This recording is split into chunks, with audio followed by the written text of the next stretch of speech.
ನಮಸ್ಕಾರ ರೀ ಎಲ್ಲರಿಗೂ. ಇವತ್ತಿನ ಸ್ಪೆಷಲ್ ಎಣ್ಣೆ ಬದನೆಕಾಯಿ ಪಲ್ಯ. ಇದನ್ನ ರೊಟ್ಟಿ ಮತ್ತು ಚಪಾತಿ ಜೊತೆ ತಿನ್ನುವಂಥದ್ದು. ಇದು ಉತ್ತರ ಕರ್ನಾಟಕ ಶೈಲಿಯ ಸ್ಪೆಷಲ್ ಡಿಶ್ಶು. ಇದಕ್ಕೆ ಮಾಡೋಕ್ಕೆ ಬೇಕಾಗುವಂಥ ಸಾಮಗ್ರಿ: 1 ಕಪ್ಪು ಶೇಂಗಾ, ಹುರಿದಿಟ್ಟಿರುವಂಥ ಶೇಂಗಾ, 1 ಸ್ಪೂನಷ್ಟು ಎಳ್ಳಿನ ಪುಡಿ, 1 ಸ್ಪೂನಷ್ಟು ಗುರಾಳಿನ ಪುಡಿ ಹಾಕೋಣ. ಇದನ್ನು ಕೂಡ ಹುರಿದಿಟ್ಕೊಂಡಿರುವಂಥದ್ದು. ಇದಕ್ಕೆ 2 ಚಮಚ ಅಷ್ಟು ಖಾರದ ಪುಡಿನ ಹಾಕೋಣ. ಇದಕ್ಕೆ 1 ಸ್ಪೂನಷ್ಟು ಉಪ್ಪು, ಹಳ್ಳುಪ್ಪನ್ನ ಹಾಕೋಣ. 1/4 ಚಮಚ ಅಷ್ಟು ಗರಂ ಮಸಾಲ, 1/4 ಚಮಚ ಅಷ್ಟು ಸಾಂಬಾರು ಮಸಾಲ ಪೌಡ್ರು, 1/4 ಚಮಚ ಅಷ್ಟು ಅರಿಶಿನ ಪುಡಿ, 1/4 ಚಮಚ ಅಷ್ಟು ಧನಿಯಾ ಪುಡಿ, 1 ಸ್ಪೂನಷ್ಟು ಬೆಲ್ಲನ ಹಾಕೋಣ.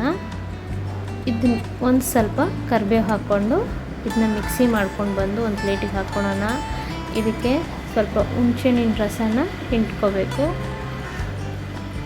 ಕೈಲೇ ಇದನ್ನ ಚೆನ್ನಾಗಿ ಮಿಕ್ಸ್ ಮಾಡ್ಕೋಬೇಕು, ಮಸಾಲೆ ಎಲ್ಲದರಲ್ಲಿ ಕಲಿಯೋಂಗೆ.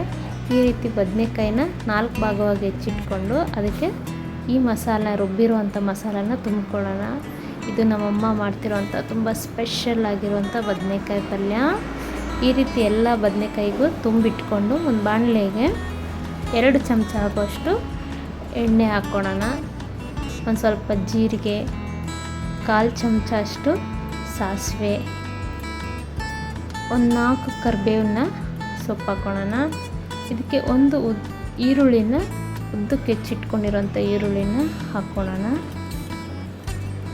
ಈರುಳ್ಳಿನ ಸ್ವಲ್ಪ ಗೋಲ್ಡನ್ ಬ್ರೌನ್ ಬರೋವರೆಗೂ ಚೆನ್ನಾಗಿ ಹುರ್ಕೊಂಡು ತುಂಬಿಟ್ಟಿರುವಂಥ ಬದನೆಕಾಯಿಗೆ ಇದನ್ನ ಹಾಕೋಬೇಕು. ಇದಕ್ಕೆ